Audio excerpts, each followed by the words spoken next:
राघव के नेत्र भर आए।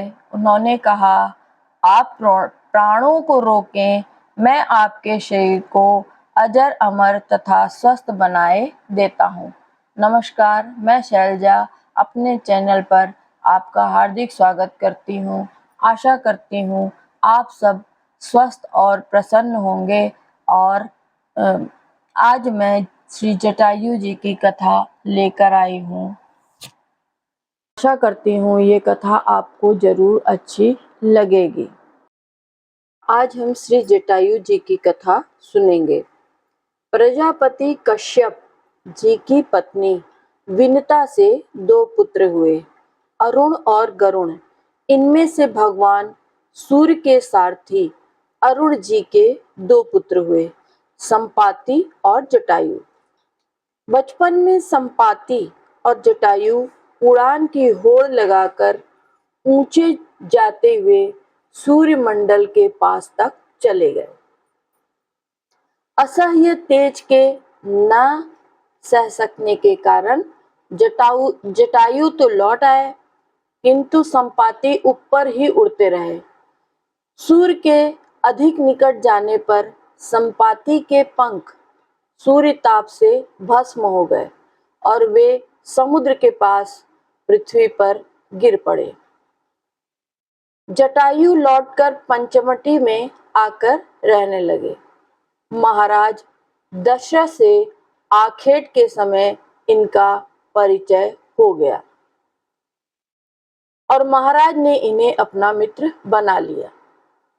वनवास के समय जब श्री राम जी पंचवटी पहुंचे, तब जटायु से उनका परिचय हुआ।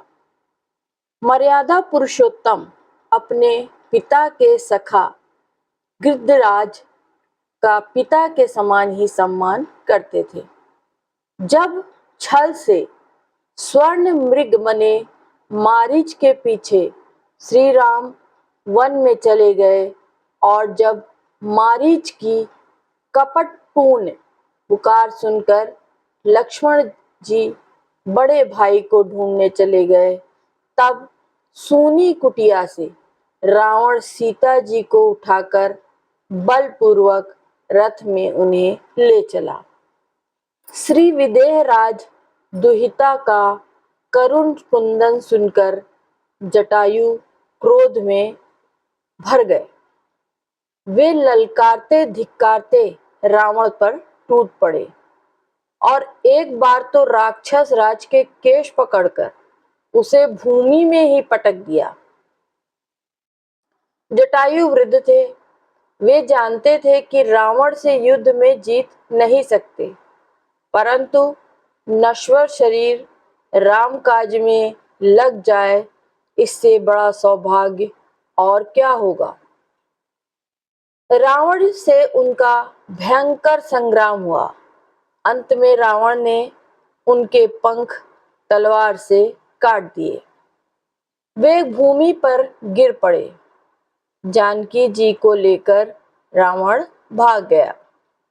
श्री राम विरह व्याकुल होकर जानकी जी को ढूंढते हुए वहां आए। जटायु मरणासन थे। उनका चित्त श्री राम के चरणों में लगा था। उन्होंने कहा, राघव, राक्षस राज रावण ने मेरी यह दशा की है। वही दुष्ट सीता जी को लेकर दक्षिण दिशा की ओर चला गया है। मैंने तो तुम्हारे दर्शन के लिए ही अब तक प्राणों को रोक रखा था। अब वे विदा होना चाहते थे, तुम आज्ञा दो। श्री राघव के नेत्र भर आए। उन्होंने कहा, आप प्राणों को रोके, मैं आपके शरीर को अजर अमर तथा स्वस्थ बनाए देता हूँ। जटायु परम भागवत थे। शरीर का उन्हें मोह नहीं था। उन्होंने कहा, श्री राम, जिनका नाम मृत्यु के समय मुख से निकल जाए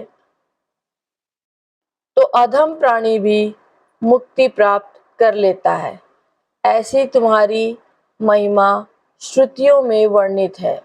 आज वही तुम प्रत्यक्ष मेरे सम्मुख हो, फिर मैं शरीर किस लाभ के लिए रखूं।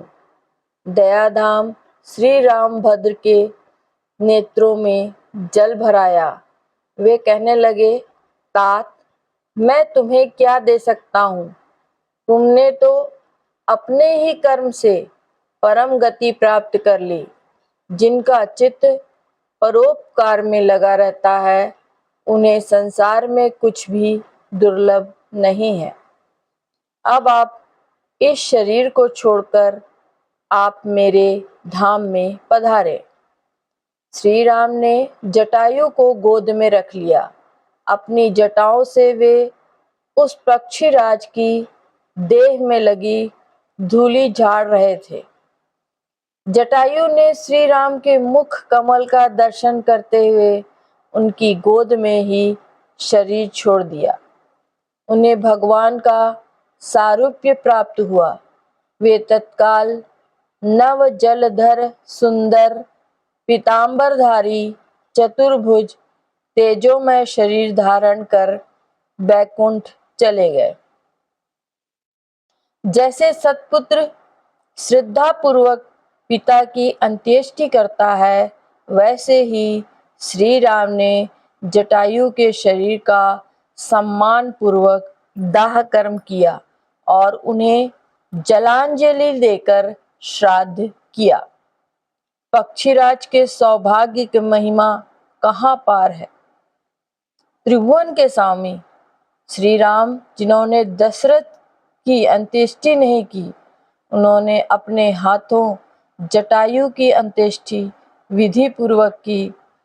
उस समय उन्हें श्री जानकी जी का वियोग भी भूल गया था।